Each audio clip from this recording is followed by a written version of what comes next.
Well, good afternoon and welcome to another episode of Life After Work, brought to you by Radio Alti in association with Altrincham Community Media. As ever, the four unlikely suspects, the four dodgy suspects, if I may, you'll see that it's a comedy theme that I'm throwing in here, boys. It'll all become clear. Are with us once again. We have the DJ, Mr. Rodney Maxwell. Good afternoon, Rodney. Good afternoon, Mr. Davies. We also have the former insurance salesman who's now sitting at home, retired and enjoying life to the full. Hi, Philip. How are you? Hi, Paul. Hi, folks. And finally, last but no way means least, because he's wearing a terrific polka dot shirt, everybody, it is Ash Sharma. Good afternoon to you, Ash. Good afternoon to you all, gents. How are we today? Very good. Good. Excellent. Yes, we're all good. Now, gentlemen, off air, we had a couple of bloopers, if you like. I think they should have been put into the show because today we're talking about comedy. Comedy from the past, comedy of the present, what the future of comedy is going to be. And I want to ask the question, does comedy go too far nowadays? We saw what happened at the Oscars over the weekend. We have seen how Ricky Gervais does is it the Emmys that he does? BAFTAs and things, yeah. The BAFTAs or what the Golden Globes or whatever. He just rips everybody apart. Are the jokes of today more cutting and offensive than the jokes that perhaps started in the 70s? There was an Irishman, Englishman, and Scotsman, blah, blah, blah, blah. I don't know. Are jokes getting worse? Are they more offensive? Or are we looking at minding our P's and Q's and ever conscious of the fact that when we start telling a joke, you go, oh, maybe I can't mention that particular word. Gentlemen, what is the future of comedy? That's too big a question to start with that, Paul. Let's talk about the past of comedy first, because honestly, who knows where comedy will go in the future. But it's interesting to see how it has changed over the decades since we've grown up.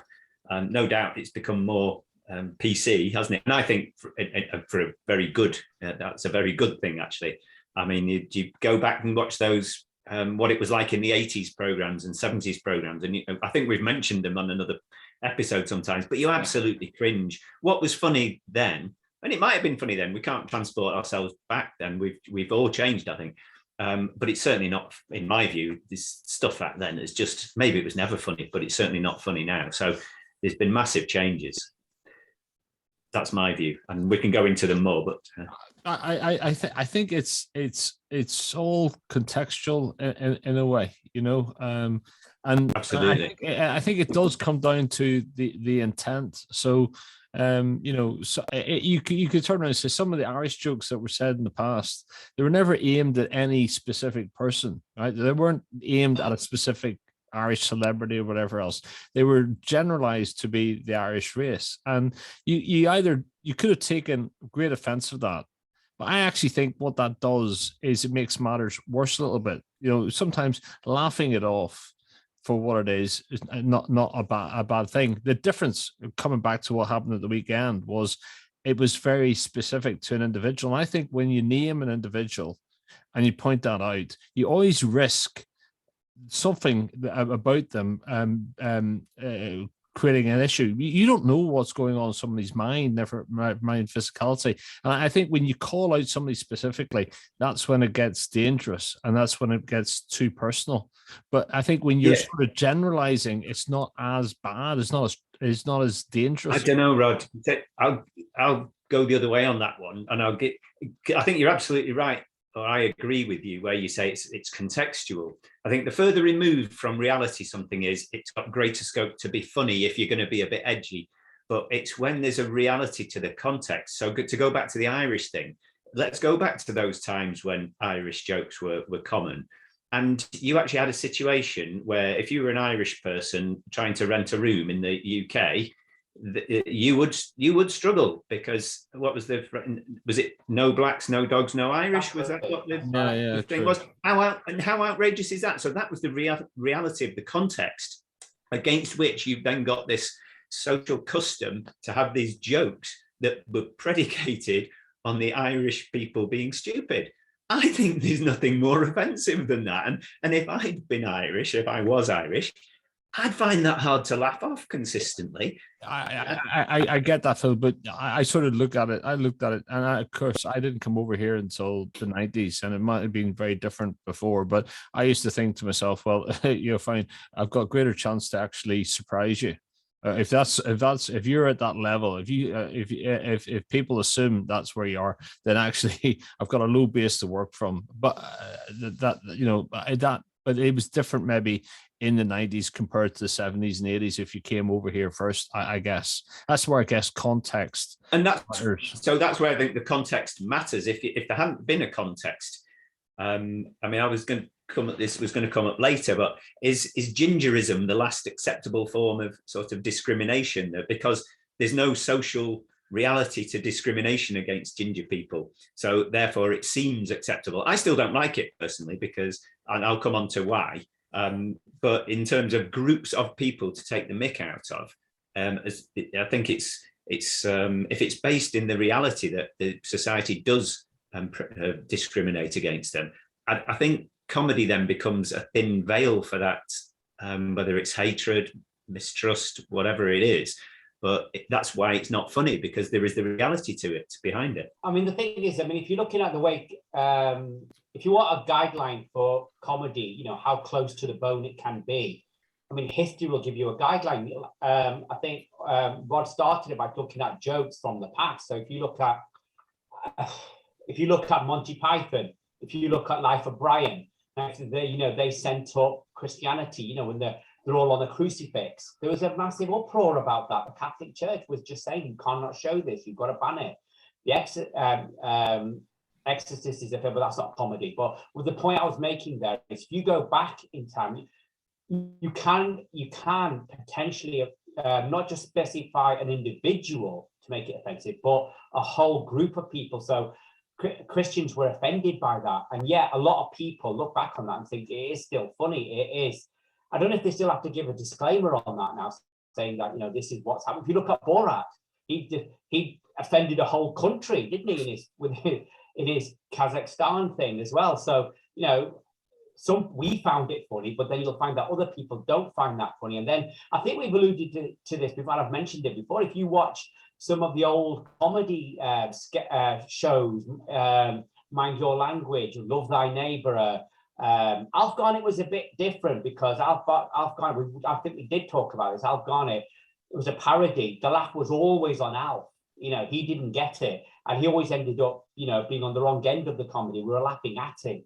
But with Love Thy Neighbor and Mind Your Language, they were they're comedy based on stereotypes, and that for me, I don't think it's that funny. I'll be honest with you. I've got a friend who's Pakistani, and he finds it hilarious. So who am I to know?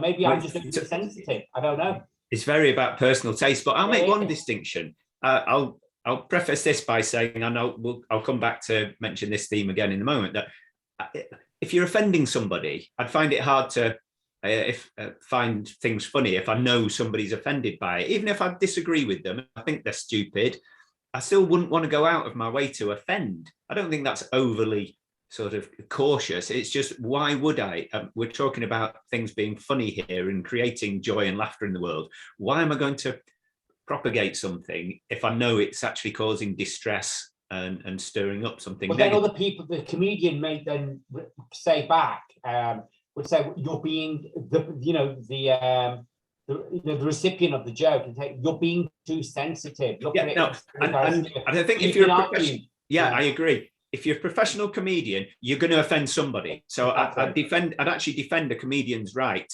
As long as people, they say, I'll do what it says on the tin, as long as people know and they've advertised what the kind of humor it is, then if you're going to be offended, don't go. But me as an individual going around in my general life, I'm not going to go saying things to people that I know are going to be offended by it. I come back to the point, why would it? However, the distinction I wanted to make was, I do think it's defensible to take the mick out of, and there's a dividing line. I'm not sure exactly where it lies, but between what somebody is and can't avoid being, so black, ginger, Irish, whatever it might be, that's, why would you take the mick out of that? However, I think someone's behavior is fairer game, and what their beliefs are. If you find them ridiculous, humor is a way of saying, I find your beliefs ridiculous.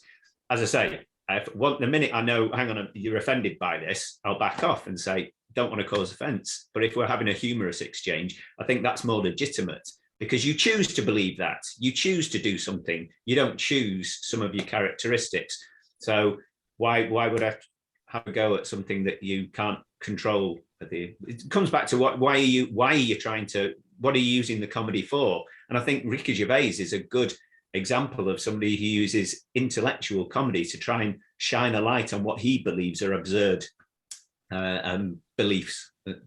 It's very. I find it quite. If you look back over time, it's amazing how comedy's changed. I mean, you go back to the silent people of Charlie Chaplin and Buster Keaton and the likes. It was slapstick comedy. Okay, you know, they'd fall over a wall, blah blah. You went to the talkies and ended up with Laurel and Hardy and the Three Stooges et al. And that was slapstick comedy, but in a talking motion. And then you suddenly, I mean, that source of humour carried forward and into quite late into the century. And then suddenly, now I've got a hand on heart. I used to laugh at the comedies of the 70s. Benny Hill, the biggest sexist program in the world, but funny. Kenny Everett, I used to laugh. Love Thy Neighbour, I used to laugh at that. But I don't understand where we got the swing from your slapstick comedy to suddenly becoming, as we see it now, offensive or picking on somebody else via a joke or pointing out that somebody's different and making a joke of that. I don't know where the link was between normal everyday comedy and that. I was going to say, I think the slapstick stuff, it's the person themselves are being funny about themselves. You know, Laurel and Hardy, they're not really picking on anybody else. They're doing stupid, funny things themselves. They're making themselves the subject of the joke. Whereas it seems now that it's become much more about targeting certain people or situations and making that the joke. Exactly, and that's the point I'm making. I don't understand why you have comedians like the classics, like your Tommy Coopers and things like that, who were basically taking the mickey out of themselves, and they were the result of their own slapstick, if you like. But what's made a comedian go, do you know what? I'm not going to do slapstick and take the mickey out of me. I'm going to take it out of him over there because he's different. And I'm going to start this whole regime. Great question, Paul. It's a great question. When did that start being funny? To belittle other people. What comedy I do like, and the first time I ever saw this must have been in the 80s, and it was Mr. Eddie Izzard that did the first observational comedy sketch. He did a show, it was all about observation, and it went on for an hour. And he was amazing. He didn't insult anybody. He just basically pointed out what everybody do in life, the mistakes we make, and he made up this whole story for a good hour and a half. And I thought, that is amazing. There's the future of comedy. Observational comedy, and now everybody's doing it. People like Peter Kay do it. You know, he goes on and he will make a joke out of what everybody does, and I find that sort of comedy absolutely fantastic.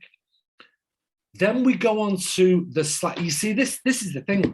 This is what gets me. We had the slapstick. Who turned it into having a go at somebody? That seemed to stop, and then we get this observational.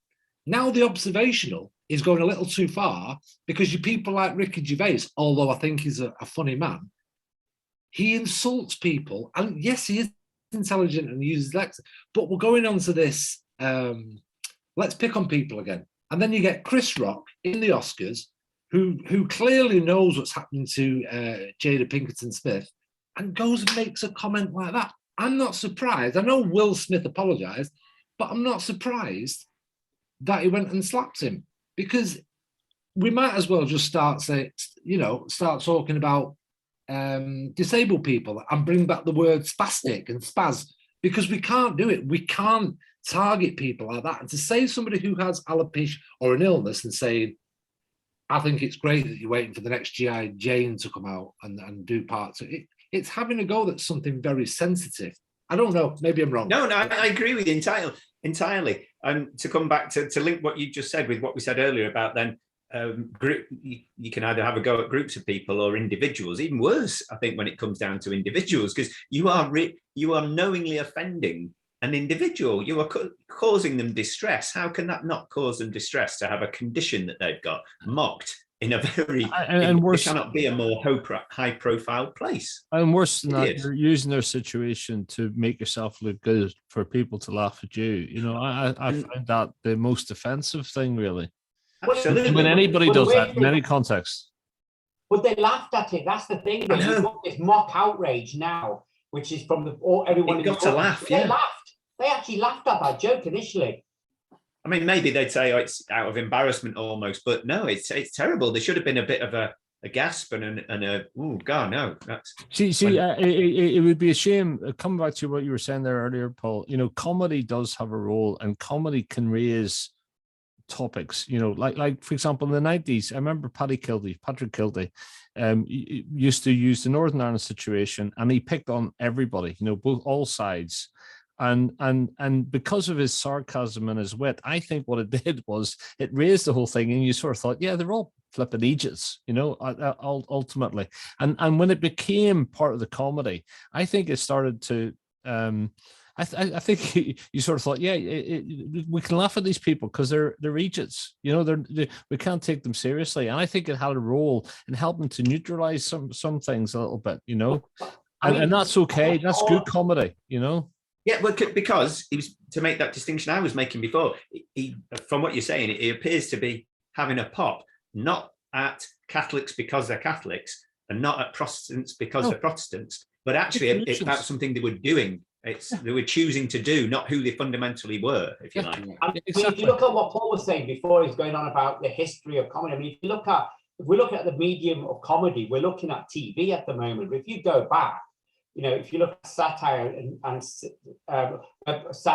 and criticism of people, if you look at Punch magazine in the 1800s and things, political satire, if you look at cartoons and newspapers, they were comedy still. The cartoon, the political cartoon, it was scathing. It was very personal. It made comments about the politician's performance, about business people, about groups of people, and it went into books as well. Dickens did loads of scathing comedies as well, you know, short stories and things like that. This has gone on for a very, very long time, and it has been very, very personal. You can dig up things by Roman writers as well. It's on pots as well, engraving on pottery and things, scathing. You'd never get away with anything like that now. So it has always been there.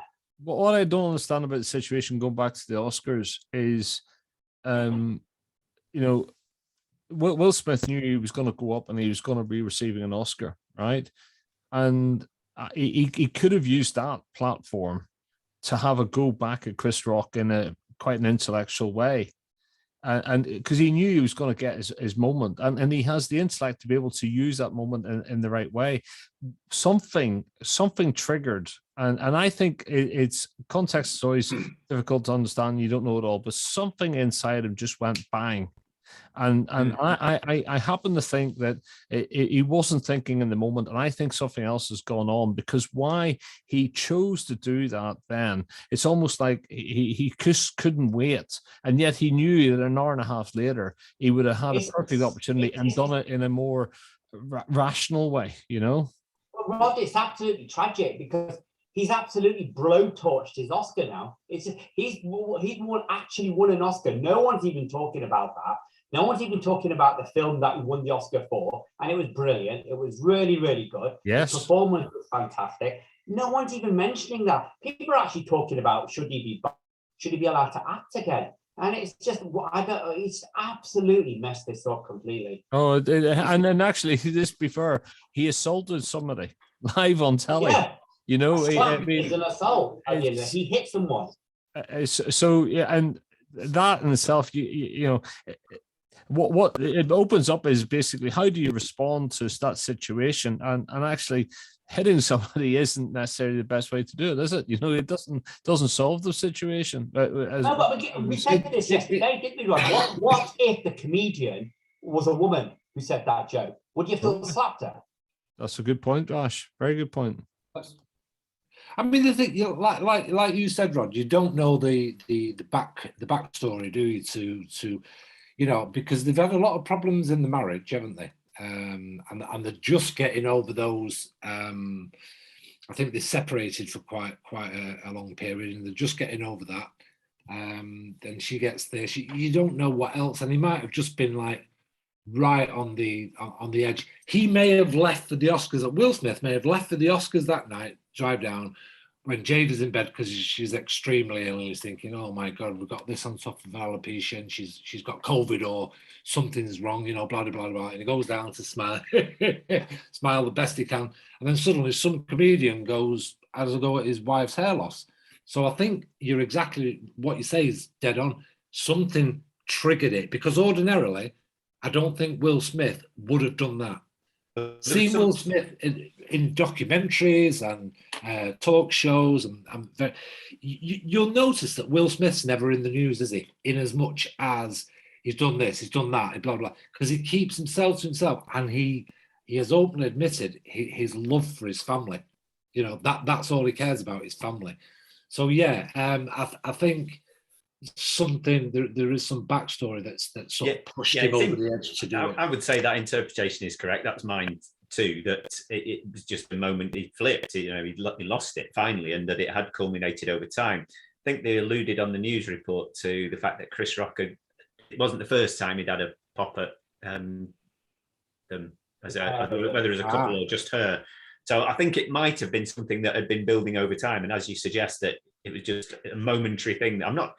It's, I think, understandable, but not condoning it is the approach I'm taking to. Yeah. And I hope it's not. Yes, it deserves some punishment because it's not acceptable. But doesn't take away from his for the fact that it was a momentary thing rather than a. Yeah, it was a heat of the moment, and we use that word. This is the fine line, isn't it, gents? This is the fine line. We use the word, he's gone smacked him, and that's unacceptable. That's the word, unacceptable. But is it acceptable for Chris Rock to have somebody go at somebody's? No, it's not. Yeah, and so we use this. What it seems to me in society, somebody, I can go out there and stand on a soapbox and say, I'm going to make some jokes about me, a single white, a straight white bloke from Manchester. I'm going to make some jokes about me. Not unacceptable. Somebody else of a different colour, a different creed, a different whatever, makes a joke about me, which I'm willing to take on. That's unacceptable. So there is a very fine line between acceptability in comedy and what's not acceptable in comedy. And I think it goes back to exactly what I think you said it, Phil. So long as the comedy is directed at a group of a mixture of races, of creed, of sex, of everything, and what they're doing, I think that's acceptable. When you start going into that group and saying, right, all that group there, what I'm going to do, I'm going to pick out the black guys and women, pick out the Asians, pick out the Chinese, and then I'm going to attack all those. That's wrong. But like the Patrick Keelsey scenario, if you're having a go at everybody in a war, you know, all the Northern Ireland things, that's acceptable, because you're making comedy of the stupidity of what's going on. Exactly. But yeah, sorry, I'm on a slightly different thread now, but more on that personal attack and using comedy, if you like, and maybe that gives away how I see it by using those words. I'm far more sensitive to this these days than I used to be. I used to take the view that when it was in the name of comedy, it was pretty much anything went. And I don't know why I've changed. I think I've just maybe seen a couple of incidents where, under the guise of humour, it's put down humour. And I've seen the effect of it in real life, where it seems very innocuous and it seems very superficial. It almost seems friendly, and it's so insidious, because what's underlying it is saying, I'm better than you, or actually singling somebody out in a group to say, you're less than all of us. And it can make someone feel absolutely dreadful. I mean, if you look at that, a classic example of that, Phil, is Bernard Manning. If you look at his comedy from all just going to say that. He does exactly what Phil just said. He just isolates a group, picks on them, and then you'll get this comfort, don't you, within the club that they're at. They've all got a pint, they're all with the family, and they're all having a laugh and everything like that. And then they're just innocuously picking on the immigrants, and going on about various aspects of it, the more, that sort of thing. So I know what you mean there, and that kind of comedy is really, it's massively hurtful. It's just not funny. And you feel even to the extent that within a group of friends, I think you've got to be so careful, even with your friends. A friend of mine said he would only take the mick out of somebody that he liked. And I thought, yeah, that's good. That's rule number one, really. If you are going to go a bit near the edge of having a bit of a what's called banter these days, isn't it? And it's still put down, and you've got to be so careful with it, because how do you know underneath that person in your group of friends is not laughing along with it on the surface, and underneath it's hurting them and hurting them badly? You've got to be so careful. Can I just point out, obviously, we are in 2021, you can't use the words taking the mick anymore. Just sort of throw that into. Where does that phrase come from? Taking the mick. Is it from? Yeah, where is it from? I think it then originates back to the Irish. I think it? I will have to stop saying that. There we go. Outed. Yeah. No. Do you know, back to our previous episode where we said we'll say things and we don't realise where they come from and what they. Yeah, I will have to stop saying that then. Well, do you know what? I said that because I wanted to avoid saying taking the piss. Yeah, well, but you know what? The whole thing that bugged me was there was none of the other winners got a look in at all at the Oscars. So best original screenplay went to Kenneth Branagh for Belfast. Fantastic. I don't know if you've seen the movie. Fantastic. You might as well. It's just for all the other people who won something, which this means nothing. That they were bypassed, and that for me. Will Smith won something. We said, I know he actually won the Oscar, but no one's even talking about that. No, I don't know. It's just I think it was the most unbelievable loss of control. To be honest, just to walk up to anybody and slap them is unbelievable. To do it on the stage in front of thousands of people live on telly, flip me. And then they said the worst part. He swore afterwards. He could use effing the jetting at him, didn't he? Well, I personally believe something else has gone on, and context is always important. And because I don't actually think,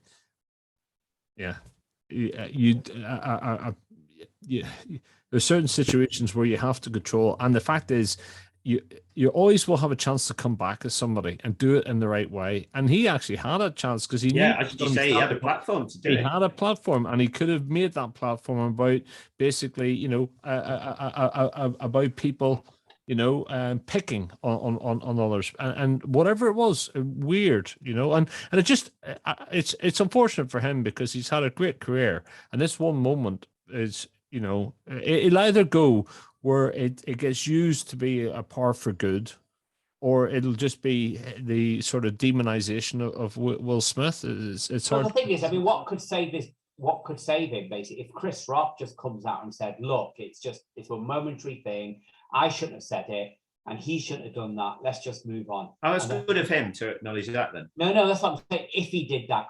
Oh, right, sorry. If he did that, then I think Will Smith apologised in his. Will Smith has apologised. But it's Chris Rock. Well, he apologised initially to the Academy, to everybody else, but not to Chris Rock. Subsequently, in the next day, I think he actually released a press release that may have mentioned Chris. Exactly. I mean, that's the other thing. But it's an interesting thing about banter. You talk about banter. And we've all probably been on nights out, and it's very easy for one person to become the butt of jokes for people, and it becomes an avalanche. and you know, it may be completely innocuous, not meant, but if you're on the end of it, and I have been in the past, it feels pretty poor. And but the one thing, I guess for me, the one thing I've always learned in that situation is sometimes you keep your gob shut, you just let it ride, and you wait. You'll get your moment. The more you react, the worse it can make it at times. You have to think about how you respond. But it's not nice, and actually, I guess it doesn't matter what age you are. It doesn't matter how mature you are, or anything else. You know, it can still, you know, when if you sense that you're being picked on or whatever, it can hurt. You know, but Can I just ask you three, just out of interest? I told you what comedy for me hasn't aged well, and I don't like. What is there anything that you've watched, you know, in the past, and now you see again, and you think, oh God, geez.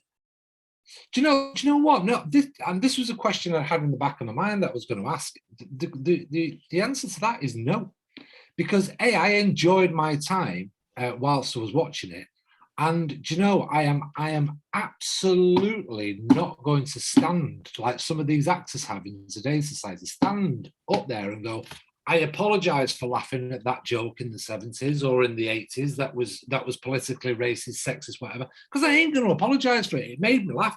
And you know, some inappropriate joke might make me laugh again. I can't stop myself laughing at something, but I'm not going to apologize for it. I do so think... So Paul, if that comedy came out again, let's just say there was a channel on TV said, right, we're going to rerun those programs, which Phil made the point now, saying that if a group of people find it offensive, if that joke is told, and that comedy was based upon that sort of thing, that was the whole plot line.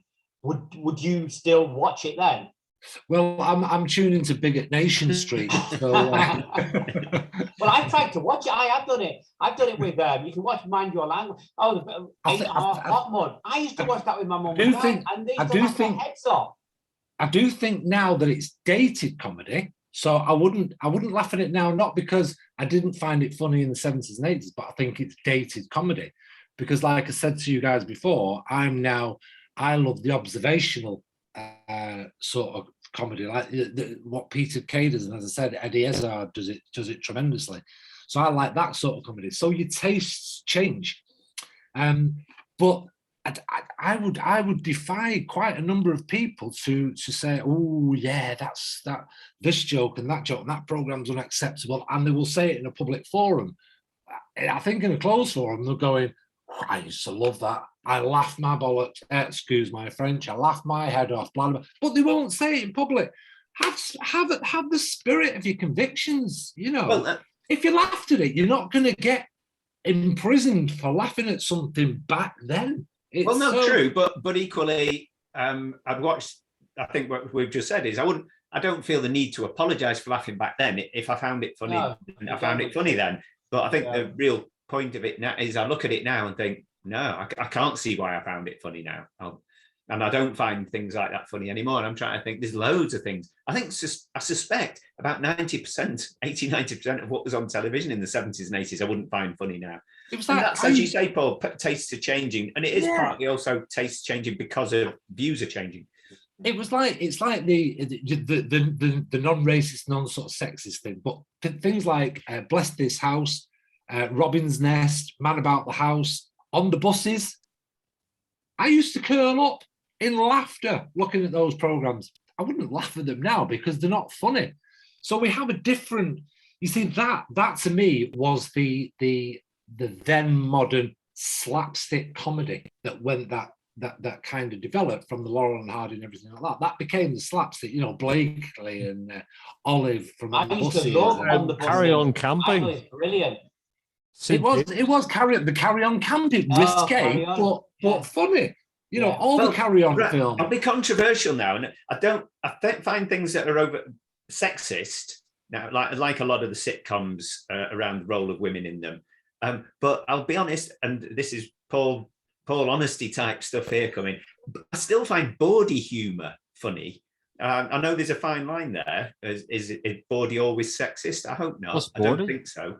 Bawdy. You know, picture post, the Carry On. A lot You of, are Mrs. Oh yeah. basically. Picture I mean, card. it might be Picture card. puerile, it might be childish, it might not be the most sophisticated humour you've got, but it's just physical and based on sexual stuff. And women are always, the wives are always perceived as battle axes, aren't Well, they? And then, that's where it drifts into, Yeah. if there's the stereotypes and certainly denigration of women, if it's involved, if it's well, implicit maybe it's in more. It says more about the times, doesn't it? Really. Now, Comedy you is like see- a reflection You of- see, that's interesting there, Phil. That's very interesting that you say it seeps into the degradation area. I think that actually shows women as being empowered. You know, when they used to come over, the rolling pin and everything like that, and the men were scared of upsetting the wife, and they were, oh, my wife, I've got her under my thumb. And then he'd be scared stiff when he went home that if she found out. So, yeah, I think, and yeah, that picture, the picture postcard comedy, I know what you mean, the Carry On and all that business. It's It's just basic for rudeness. Now, you might not find it funny, but I don't think I don't see why anyone would be offended by it unless it's based on a sexist stereotype. No, I mean, at Barbara Windsor and Carry On Camping. That's all I'm saying. No idea what you're on about, Paul. I don't know what you're talking about, Paul, either. And it's I've got the box. and it's a shame we don't have a female viewpoint on this to see if there's an angle we're not missing to see why it is. That's true. It could be That's offensive. true. I don't know, but it's. Have you guys seen Life of Brian? Yeah. So, do you think that's irreverent? Irreverent, yes. Hugely funny and offensive to some people, yes. But I think it's offensive to people's views. And so I wouldn't go repeating those scenes to somebody I know is a devout religious person, because I suspect they would be offended by it. But I defend Monty Python's right to take the Life of Brian, is it irreverent or is it irreverent? now, see, that's where it strays maybe, because Monty Python did use stammering as a humorous device and lisps. And that's where I do start to feel nowadays, maybe that's less funny, because again, back to that point, how do people who stammer, and does that make them feel uncomfortable and awkward? Probably yes. So why do we find that funny? I don't know. Because he's a very naughty boy. That's why. But certainly that distinction, taking the rip. I can say, Mick, by the way, I've looked it up, and it's taking the Mickey Bliss, which is Cockney rhyming slang, and isn't necessarily. There's no proof that. There's no proof that it's an Irish Mick involved. So we can carry on saying it then. See, knowledge is right. power. Knowledge is power. Knowledge is power. Knowledge is absolute power. Yeah.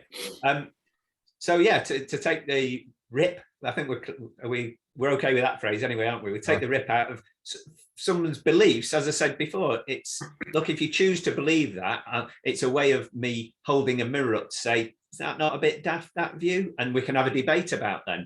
I'm not just lambasting you for something that you are, a physical characteristic or even a personality trait that is definitely you.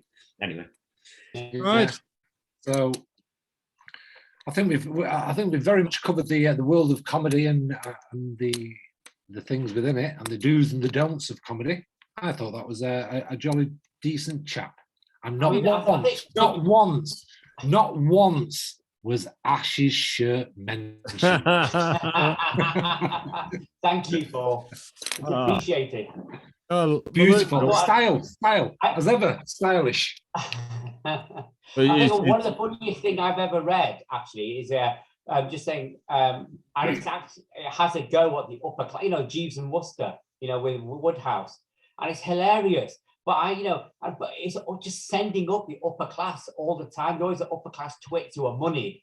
But I can see, people probably reading that who were from that echelon society probably go, why is he picking on us all the time? What the Exactly. hell? I do. I can't sleep at nights. I cannot sleep at night when they're picking on the upper class. I can't. I bet you can't, yeah. Yeah. Right. Well, here, I wonder what will come out in the world in the next week that we'll be talking about in a week's time. Who knows? Yeah. I don't know. There'll be something else. Well, I mean, that's the thing, isn't it? The world moves on at such a rate. I mean, it's Ukraine's the focus 1 minute, Hollywood's the focus the next. Who knows what's going to be next week on Life After Work? Right. Well, maybe it might be politics, Rod. Where things are just warming up, aren't they, with Partygate? So maybe Partygate's come back. yes. Come back.